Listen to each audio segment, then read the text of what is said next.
Hi, my name is Balram. Today we will discuss about data science. We will discuss what is data science, what are the required skills to become a data scientist, and also we will discuss the basics of a data science project lifecycle. So before going to the details, let's see one example. I believe everyone must be aware of this picture. It's a traditional style grocery shop. The shop owner can keep all of his data or all of his records in a physical notebook. He can write down by hand the stocks available in the store or what he is going to purchase in the next future. Also the customer credit history.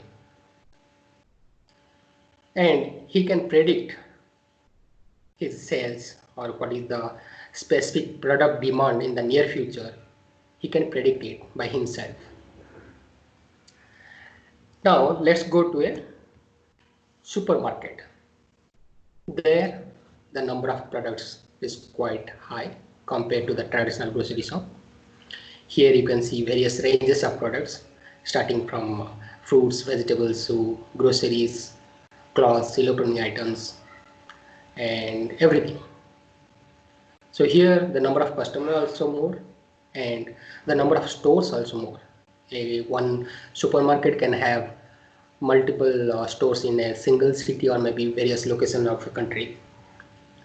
So each and every day the supermarket generate huge volume of data, and to make it more complex nowadays you can see social media and the online shops also provide some impact on the sales.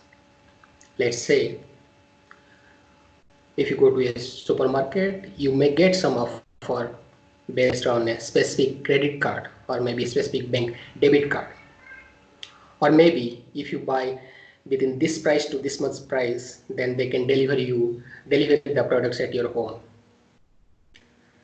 Or maybe like if you buy a specific product you get another product free or some discounts. So day by day business is become more complex and the number of, or maybe you can say volume of data is too much, right? So it's not easy for a single person or it's not easy for a human being to analyze everything by himself or herself. This is one example of a sales dashboard. You see how complex it is, right? So a data scientist can do all of these things, like they can analyze their huge volume of data, find out what are the issues happen in the past, or how can they predict for the future. Okay. So its definition of data science is an interdisciplinary field that uses scientific methods, processes, algorithms, and systems to extract knowledge and insights from many structural and unstructured data. When you say structural, like you have everything, for example, Excel sheet data, right? Or maybe data from a database. That is a structured way, a structured format that has a specific format. But let's say you got some review from Facebook or Twitter or maybe from any social media or some website that is not in structured format, right? So you get different variety of data and you have to process it and you have to find the insights of the data. Maybe you have to apply some stats or mathematics, and at the same time you should have some domain knowledge. In this picture you can see three different types of knowledge you need to become a data scientist. One is your domain expertise, like you should be aware of a specific industry. For example, when you are working for a banking industry, you should be aware of how the banking industry works, or maybe like retail industry, as we discussed before that example.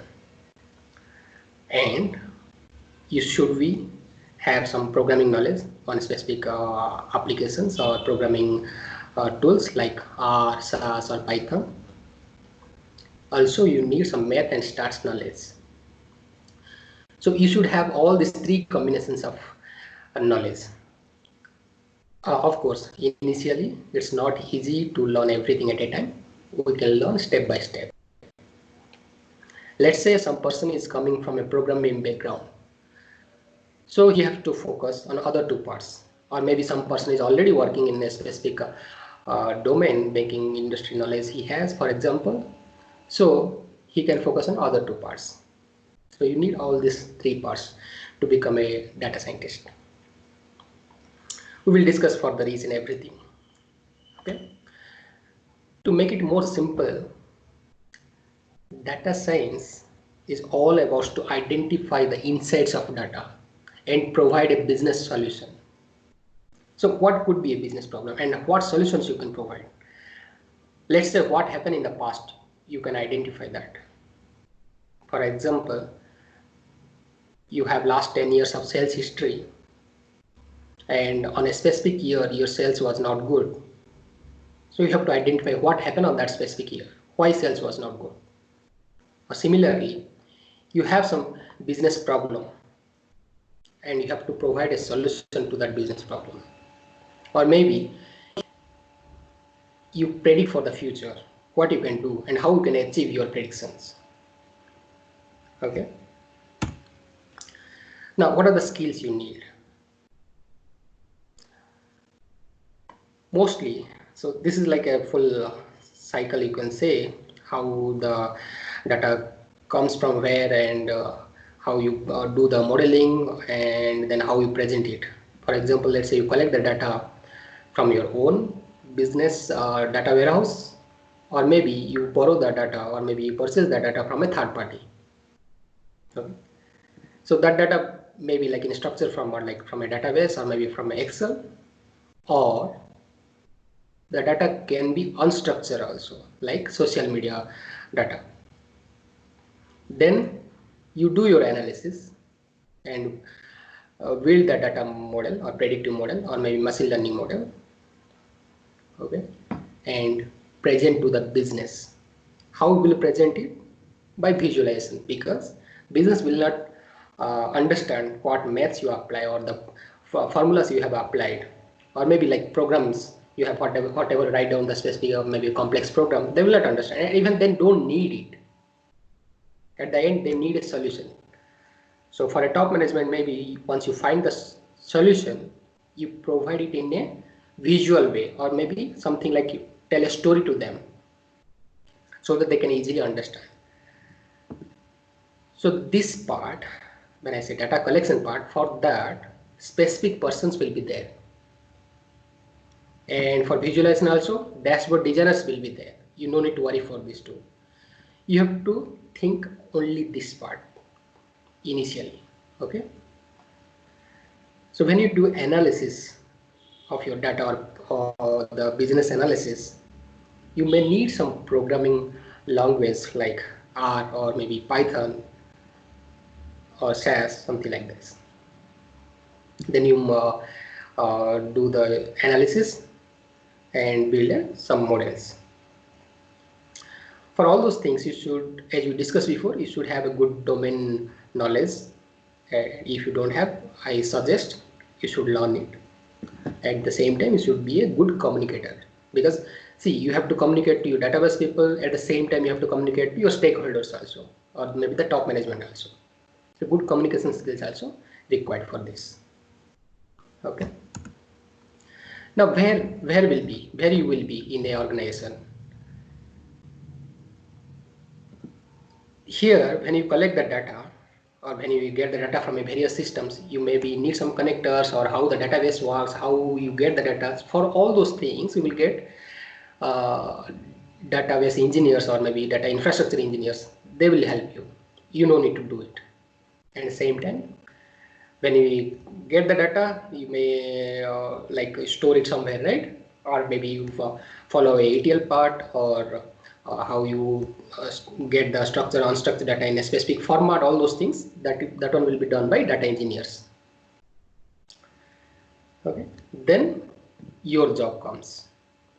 You get the data and you clean the data, find out the anomalies. If something is there, if something is missing, you fix it, or you fill the data, something is missing. Then you analyze, get some do the EDA analysis. EDA means like exploratory data analysis. That is the major part of a data scientist. You do all those things, even simple machine learning, all those things you do. Then it goes to further like AI, deep learning. Those part will be done by machine learning engineer. You don't need to be worried. So all these things happens in a big organization.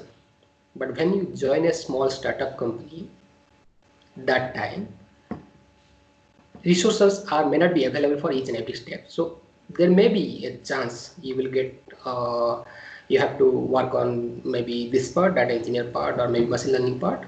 So depend on the organization or depend on the business scenario. Okay, but most of the time, if it's a big organization or maybe standard data science project is there, you have to work on this part only. Okay. Now, how a data science project works? What will be the life cycle of a project? Like how it works, okay? On which way it works?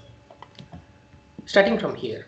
So you have to understand the business problem, or you have to understand what you are looking for, what you are going to suggest to a business, or if the business has some problem, you have to provide a solution for that. So first you have to understand the business, what business is looking for. Then you collect the data in this part. Then you explore the data as we discussed before, right? Something is missing, or you can see some trends, or maybe you find some anomalies, everything. Then you build your models, maybe a machine learning model or maybe a predictive model, or you find out some hypothesis. All those things you do here. Once you do all the models or you find out a specific solution, then you evaluate that model or evaluate the solution what you got. Once it's correct, then you deploy it in a production environment. Then you use it for some business will use it for some times. Then still, if they want to optimize it, something is missing or something they want to improve it, then do the optimization stage.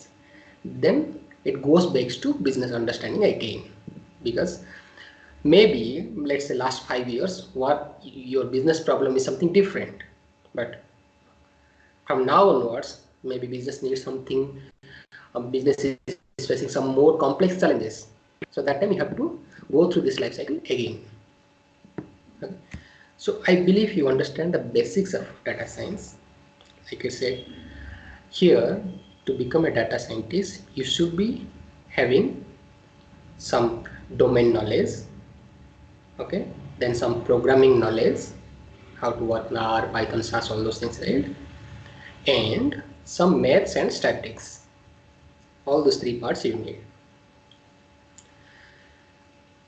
I think it's clear for all of you. We will discuss further with a different topic on next time. So see you next time. Bye bye.